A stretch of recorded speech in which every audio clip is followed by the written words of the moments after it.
Well, hello, and welcome to our first podcast of the new year, Association Transformation. My name's Elisa Pratt with Brewer Pratt Solutions. Welcome, welcome, and thank you for joining us. Andrew Chamberlain, how are you? My beloved co-host, my partner in crime, my companion. I'm good, thanks, Liz. Happy New Year to you. I've described you like as a golden retriever. I Basically, apologize. I feel like man's best friend.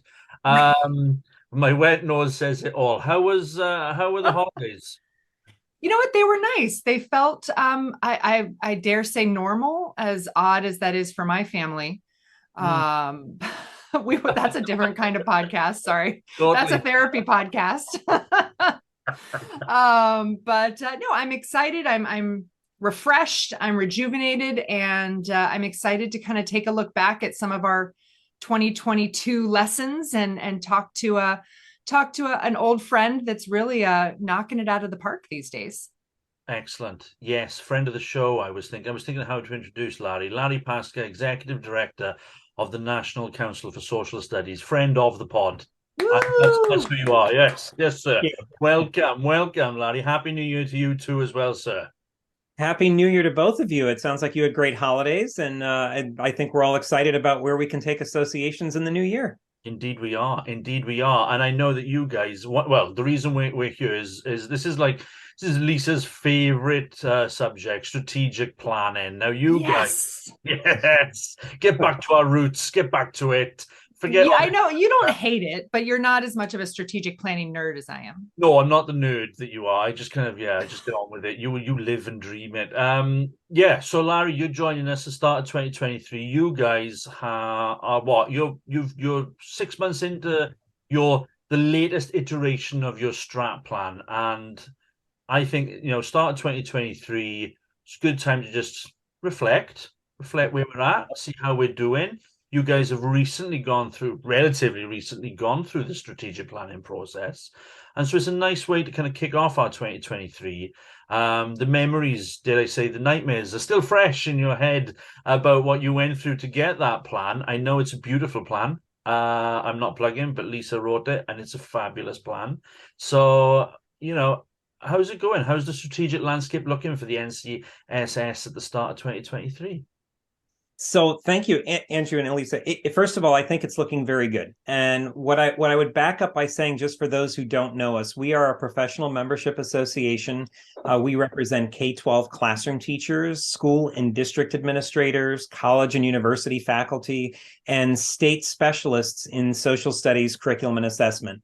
We also represent educators from around the world, all of whom are focused on social studies education and all the disciplines that constitute social studies. So history, geography, economics, political science, civics, anthropology, archaeology, psychology, sociology, religious studies. I'm going to always leave out two, but encompass all of those humanities and social science disciplines working together. Mm-hmm. And we are 102 years young. So actually, in our new year, we'll be 103. We were formed in 1921. So we have a legacy, we have a history. And just so you're all aware, I was a former member. I was a classroom teacher myself, a social studies teacher, a proud member of NCSS. And I attended a few conferences myself and really came into association leadership through our volunteer network as a state affiliate president in New York, and just fell in love with association leadership and saw this as just an amazing way to give back to educators is to serve them through an association. So I share all that with you. That stop the presses. Yeah, that in itself. Yeah. Just need to pause a minute because that was beautiful. Not only the introduction of who this organization is. These are the heroes of our society. These are the good guys, the good girls, the good women, the good men, leading and making our children citizens of the world. That alone. Yeah. But I think we should note what a unicorn Larry really is. I know. To have a now association professional and someone who respects the science and the art of association management, having come from the membership, that never happens. Never. Really, it really happens. Rarely happens. It doesn't happen often. Larry is a unicorn, and I think when we worked with him through this process, it became very apparent his passion, the duality of passion he has, for that membership, but also for the association space and what makes it different. Yes. So the right leader at the right time. This was, I think, part of why you've come so far. Well, thank you. I appreciate that. I would say that when I first came to NCSS, it was in 2016.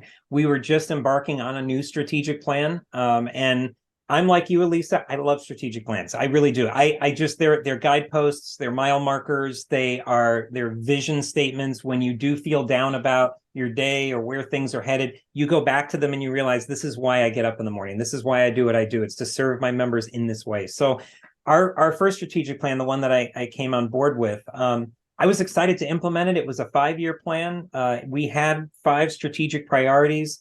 They were great. And what I noticed is that the more you champion them as an association leader, and the more you get your board to champion them, the more that your volunteers, your leaders in the networks and your affiliates and your special interest groups see the language of those priorities reflected in what you do, the more it comes to life. But if it really does become shelf art, or you look at it and say, well, we'll never achieve this, so I'm glad we did this exercise, let's post it on the web and move on, you're already writing its finale. So we were 5 years into the process, and what I was pleased about is during COVID, our board said, our plan is up for renew and for renewal, and let's refresh it. Let's look at it with fresh eyes. And our original plan was developed internally. This time we did reach out to you, and thank you. I think one of the lessons from that is, I think, having association leaders who are not directly in the association, who can speak to here's how you think about strategy in general, not just starting with your content area or your skill set, but starting holistically with what are the strategies you need, was really important to us. I wanted to just share with everybody today that we are a small staff association. We are currently 11 full-time professionals. Our budget is about $3.5 million. I share these stats with you just so that this is doable to you. If you're already listening saying, yeah, but I'm too small, or, my budget can't support this kind of work. Nope, you can. We have a 17-member board, and we made this decision to actually spend the fiscal year 2022, going through this entire process. So we actually started, Andrew and Elisa, as you remember, back in August with an initial planning session. I think even we were talking about, really 9 months to do this. That maybe we should shorten it a little bit. What we did over those 9 months, though, is have the board strategize what they thought priorities were for the association, what the future may look like. We also then, as staff, wanted to do a membership survey. We were behind in doing one for several years. We saw this as an opportunity. Let's do an all-member survey about how the members perceive us, what they want from us. If we do that now and tag it onto this planning, that data can help inform the final plan. So that was why we spent this 9-month process. So it was started in August, ended in May. But by the end of May, we were able to come up with a plan that was built on 5 brand new priorities that I think reflect who we are as an association. So I think, I can obviously hear your energy and your enthusiasm for the process, which made it so much easier for us. You can imagine sometimes it's like dragging people through, treacle for UK listeners, molasses for US listeners. It's like wading through water. It's like trying to get people to understand the value of it. I think one of the things that I really appreciated with you, with the team, the leadership team, was they really recognized the not just the opportunity. We had a window. We've had 5 years. Let's get back into it. Let's take a look at it. And what I liked was the way the team balanced its obligations. The leadership team balanced its obligations as the leadership of the organization to take that strategic view. But the way it wanted to engage, I think, proactively with the membership was, for me, that was, the experiences that I have is that often, you say you're a small association, but it's still a large number of members, for us to be consultant. You can never, ever, you try to please every one of those members. We'll always end up pleasing none of them. And so trying to get that balance was, I think, an exercise in a successful exercise in itself. But I think, I really felt that kind of when we got to the end of it, there was a really close alignment between member expectations, member ambitions, member need, and also the kind of longer, bigger picture strategic ambitions of the board. I felt that we kind of, when I look at your strategic plan and what you're kind of working towards now, I'm seeing that real alignment between the member voice and the kind of the business priorities of the organization as well. I mean, is that fair? Do you think, 6 months in, you're making, you're implementing the activity, the priorities, you're getting stuff done. What's the kind of, I mean, I'm presuming, I'm hoping that consultation with the members continues. It wasn't just a kind of, what do you guys think? Well, thanks for that. Speak to you again in 5 years. It was, let's keep that, let's set that ethos, that culture of continual dialogue. And is that happening, or what are there plans for that to happen?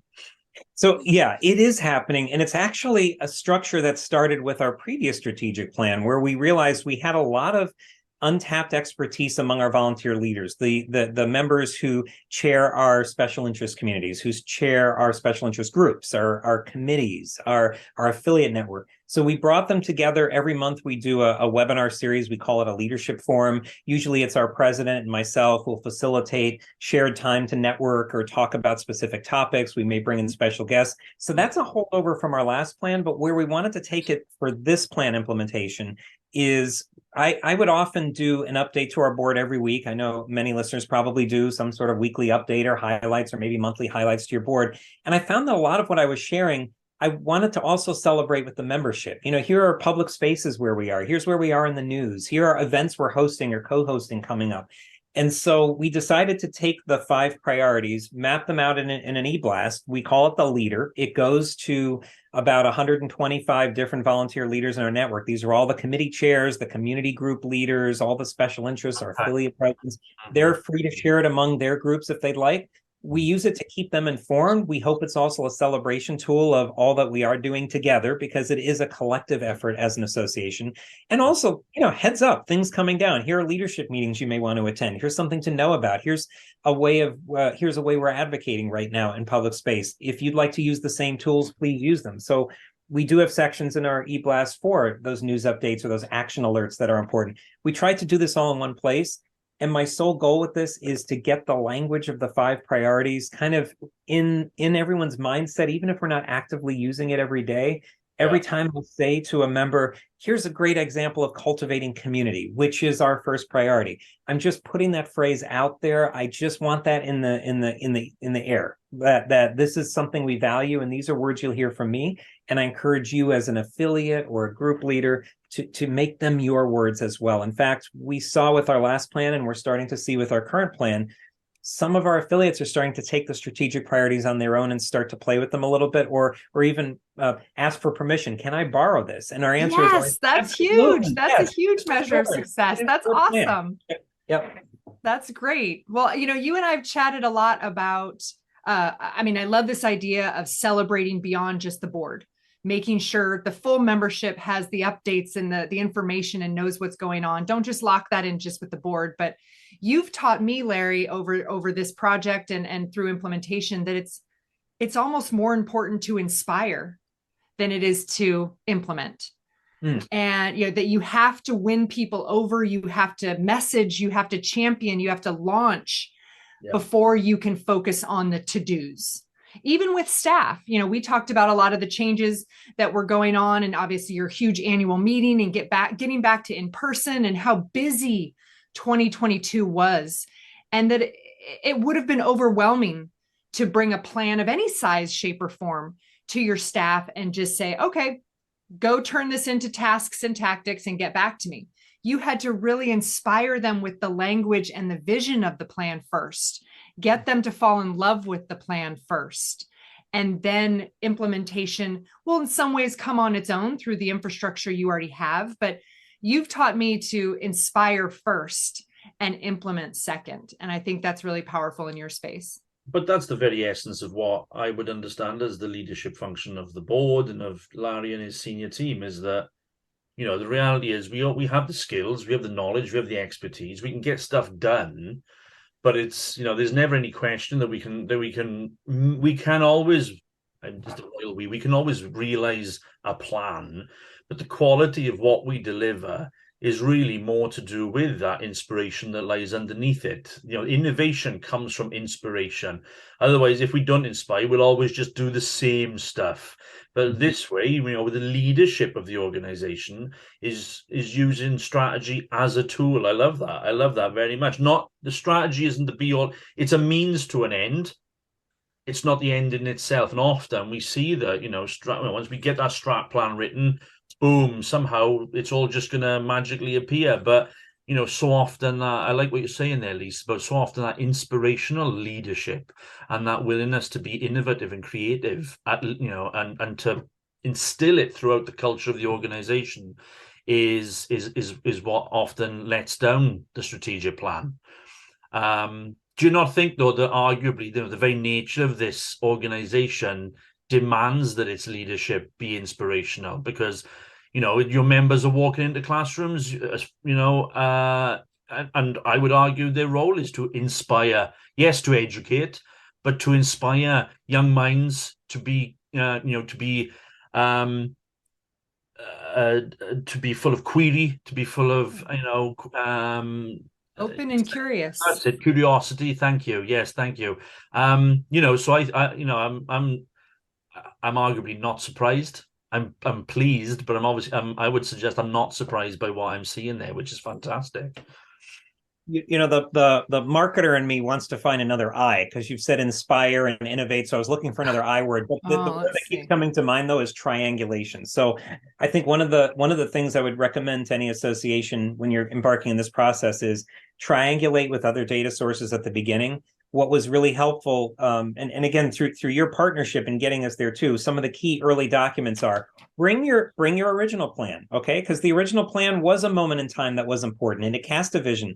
Don't throw it out, leverage it. And our board did go into this work desiring to refresh and update it. It was a core document to start with, but also triangulating membership data. Use the chance to take the time to get data from your membership, what they want, what they value, what they're looking for. Try to do some scanning of the general space. We did try to bring in some data from other associations and, kind of where things were trending, especially during the COVID year. And, again, time. I know, a lot of times, especially if you're working with a board that has a turnover every year, or, there's a desire to kind of rush the process. I was really proud that our board wanted to take the time, make it the focus of the entire year, especially during a continued pandemic, and say, how do we position ourselves forward in the future? But that triangulation is key, using other data sources, using your members as data sources, using outside partners as data sources, taking your time to do that well. I highly recommend that, because what's happened now as an outcome, Elisa and Andrew, is that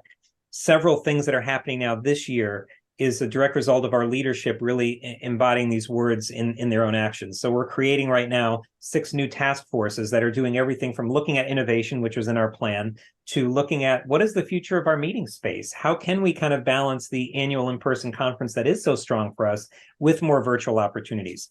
One of our plan actions, if you will, is about digital delivery of services. We were already moving there, but how would we innovate more in that space or grow? And so I'm starting to see, our board agendas focus on these topics pretty seriously. We start really with strategy first and work our way in. We've doubled down on coalitions that we've joined because we found the coalition model already strong, but that was written into our plan. And one example, I think, of strength of a plan having life, because it's triangulated, is that our board was focused on increasing our advocacy work in the past year. When advocacy became one of the 5 strategic priorities, we even had things like in our most recent annual conference, a kind of a strand around advocacy that kind of evolved out of the conference planning. It wasn't there originally, it kind of evolved into it.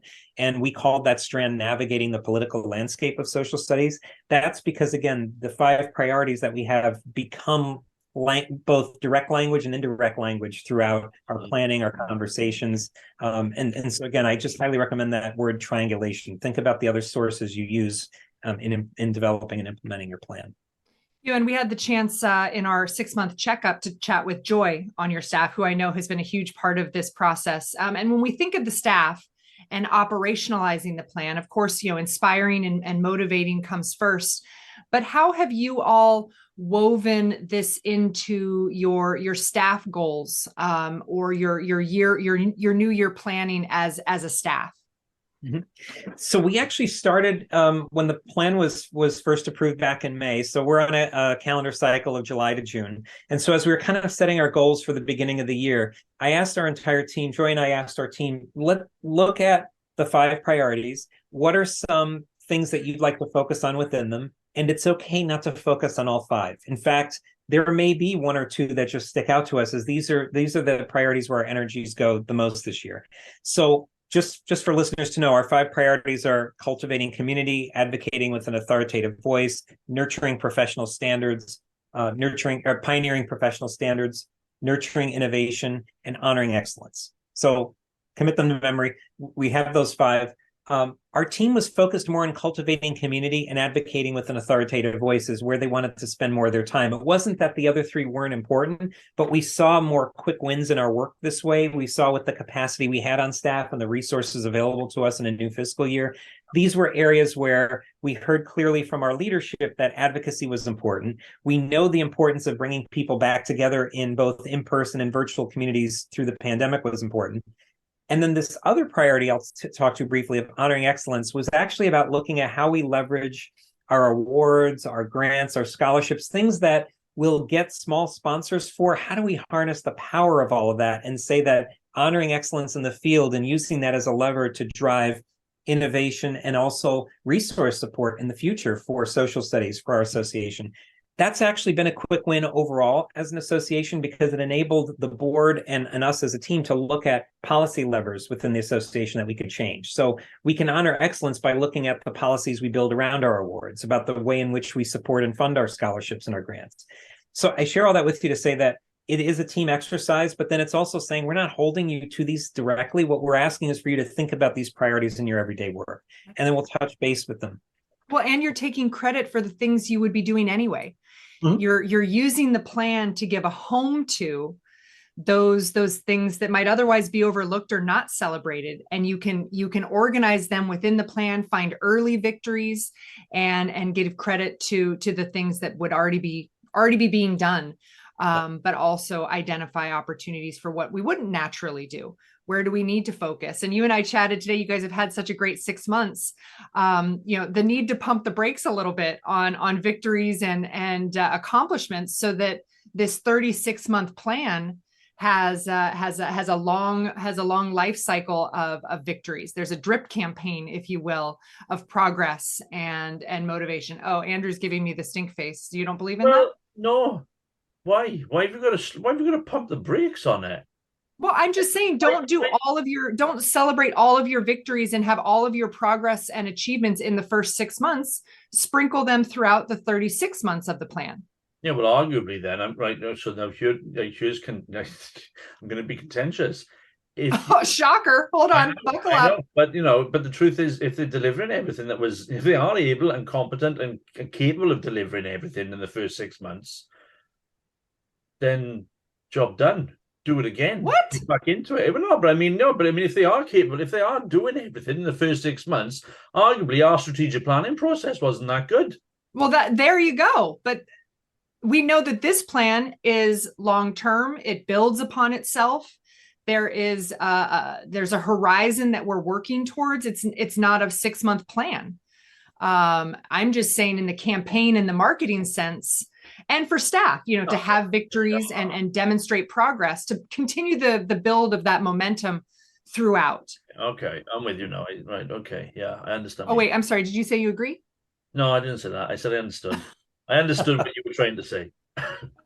It's a marathon, right? Not a sprint, I guess. Exactly. I mean, for the staff's benefit, and you have 1-year terms on your board. You want to spread out the victories of the plan amongst your leadership, so that this all isn't Anton's baby coming to life. This is the next leader, and the next leader all gets a piece of the celebration and the credit. See, I suppose this is where I come in. This is where this is where I probably used to come a cropper as a CEO. Was actually, I didn't ever view it as a marathon. I always viewed it as a sprint. If you can do more, do more. It was always my desire. I don't know, Larry, as the ED, if you're sitting there thinking, well, actually, we're getting it done. Let's, pile more on, which is what I used to, rightly, wrongly, and I guess that very much depends on how, as an organization, you define growth, how you define success. Um, but I'm not sure I do necessarily agree with it's a marathon, not a sprint. I Hmm. think, I think we're a business, and the business of community and the business of knowledge and the business of innovation. So let's not wait for it. If it's happening, let it happen. Is how I see it, at least. I'm not necessarily. I don't know. I just. And I'm only saying I would rather see a consistency of Hmm. progress and success versus spikes and valleys. Yeah, I'm with you. Yeah, no, I get that. I get that as well. I do. I do. I do. I like both of the approaches you're taking. I think the early on, what's really important is when a plan is released is first it's celebrated because it's a job well done among a lot of people. Board members have taken a year to put it together. Members have contributed ideas. You as partners have contributed your consulting expertise. Everyone's pitched in. Staff have pitched in to think about where they fit in the work. So I think early on it's the messaging. It's about saying this is what we prioritize. These are our values. This is how it aligns to the mission we do. It is inspiring. I think that's the part that feels sprintish to me because if Hmm. right off the top you don't cultivate a sense of we did this, we are doing this. Forget the budget for a minute. Forget the membership count. Forget the upcoming programs. Well, don't please. We don't forget them. But just take a moment, pause, and just be proud of who you're surrounded by. You are, and again, what I love about our team and just again, association professionals, we are so committed to serving. But service is in our core, it's in our lifeblood. But this is a moment to step back and put some pillars to the service, right? These are the things we serve, and we can't serve everything at every moment. But like in our association, we're serving community, we're serving advocacy, we're serving innovation, standards, excellence. These are guideposts for us. And so that's where the sprint feels. But then the marathon is, to me, is the long term, 2-3 years from now, or when our board is ready to look again at the strategic plan and refresh it. Are these 5 phrases in our blood? Do we talk about them? Are they, that to me is the marathon, because the success is, yes, it is. We will talk about community and decide what community looks like moving forward. We may call it something else. Yeah. This is what our I love Larry. I get the chills. Larry, you're motivating me. This is amazing. Larry is the strategic plan, like spokesman of all spokesmen. I mean, if you have a strategic plan that you need to launch, you need to bring Larry in to just be your pitch man. He's like the hype man for strategic plans. I love it. I love it. Larry, have you ever thought of going into teaching? Maybe I don't know. It might be a good career. I hear it's a wonderful career. It is, and that's what I love too about the members that we have is our members are lifelong learners. We even bake that into our vision statement that we see a world where kids are prepared. Literally, our vision is where students are prepared for lifelong inquiry and informed civic action. It's just baked into our DNA. And so any chance we get to kind of share that with other associations, how you can help your members just see themselves as lifelong learners, it is one of our values at NCSS that we do try to support a culture where we call it your home for professional learning. We want this to be the place you're coming to first, not just for the stuff we put out, but for the connections, the community, the networking you can build. Yeah, yeah, yeah. No, I love that. Did you see just before Christmas, Associations Evolve was published? I don't know if you're I'll make sure we tag the link. I did see that. Put that in Yeah, the notes. I'll put it in the notes so people can read this. It's fascinating compendium of I know last year, Lisa, you put an article in, didn't you, in the 22 version, and this 23, I was reading it just before the holidays, and I am going to name names because it's published. He's published in there. Jeff DeCagna over in yeah, everyone's nodding. And yeah, he wrote a fascinating article. And when I first read it, and Jeff, if you are listening, I know that you'll appreciate me saying this. He wrote a fascinating article, 5 ideas association decision makers must discard in 2023. And number 5, and when I read this, I thought of you, Lisa. I thought, oh my God. Strategic planning. Number 5, and I'm going to quote directly, says, my contrarian review on the community's enduring commitment to strategic planning is straightforward. Strategic planning is not a good use of association resources. I can't even say it without laughing. This was true before the pandemic, and strategy as an exercise in planning will not help association decision makers navigate the discontinuous next that they will need to contend with in the future. Now, when I first read it, I was like, dear God, that's my whole career. That's how I make a living. What's he talking about? And then I read on, and I think he made a really good point, actually, in fairness, because when I first read it, I was like, oh, come on, Jeff, what are you talking about? He says what associations need is a strategy as a process of learning. And for me, what I'm hearing from what's happening at the NCSS is very much that the strategy is underpinning that culture of learning, and that actually it isn't just about, well, we've planned what we're going to do now, but actually it's about, well, we're using what we're doing now, and we're using the knowledge that we're creating now, we're using the energy that we're generating now to learn what we're going to do, not just in the next 2 to 3, 4, 5 years, what we're going to do in the next iteration and the next iteration after that. And for me, so I read, like I said, I read Jeff's article and I was like, oh, hang on a minute, fella. And then I reread it and I thought, no, actually, I hear what you're saying, and I get what you're saying, right? I mean, I do get what he's saying, and actually, as a vehicle for learning, as well as for implementing, because we do have to do stuff. And so as a vehicle for allowing us to prioritize, but also for allowing us to plan and to learn, I think what I'm hearing is exactly that with you guys. I don't know if Lisa, if you're seeing the same, but I read the same article, and I agree that bad strategic planning should go away. Task-driven strategic planning should be discontinued. What I see happening here, and what I enjoy most about strategic planning, is the learning and the evolution around it. That good strategy builds upon itself, and it creates an energy of progress, an energy of evolution that takes an organization in a new trajectory or affirms a trajectory. So I read the same, and I was empowered by that statement, because I thought what we do, and as evidenced by organizations like NCSS and Larry and his team, is that good strategic planning can be transformational. Mm-hmm. And I will always believe that. I will always strive to deliver that, because of the true power and what we're seeing here in just the first 6 months with this organization and Larry and his team, how powerful it can be, not to change an organization, but to elevate the positive and the powerful, to focus and prioritize, and then to give a group something to rally around, to organize their thoughts and their efforts around. And these 5 pillars have worked for Larry and his team, and I'm proud of them. I'm honored and privileged to have been a part of it along with Andrew. And I think this experience and what we've defined over these last 30 minutes, I think prove Jeff DeCagna wrong, but also right, in that this is the process that we want organizations to strive for. I found the third I, intentional. So there you go. It's inspire and innovate. It's intentional. So I would challenge Jeff's article is a good read in this regard.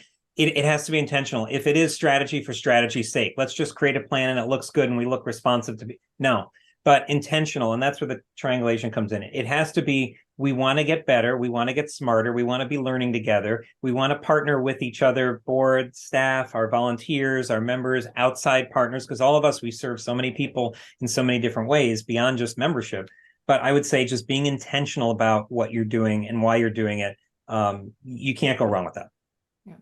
I will note, just a plug for my co-host and friend here, he too is published in the Associations Evolve 2023 and beyond.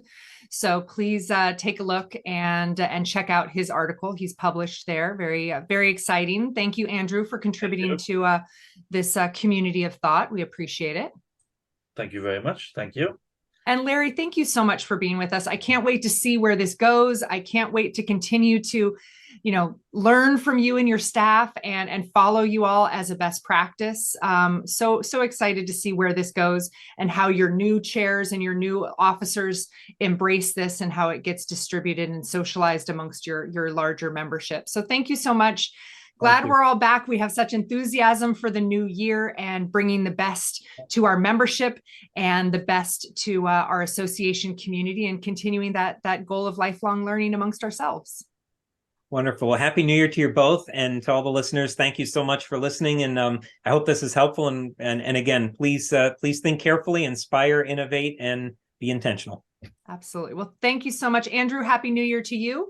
Thank you to everyone for joining us. 2023 Association Transformation. We're excited for a new, fresh year, new episodes, new guests. You can find Association Transformation wherever you get your podcasts. Make us one of your favorites. And until next time, put your members and your mission first.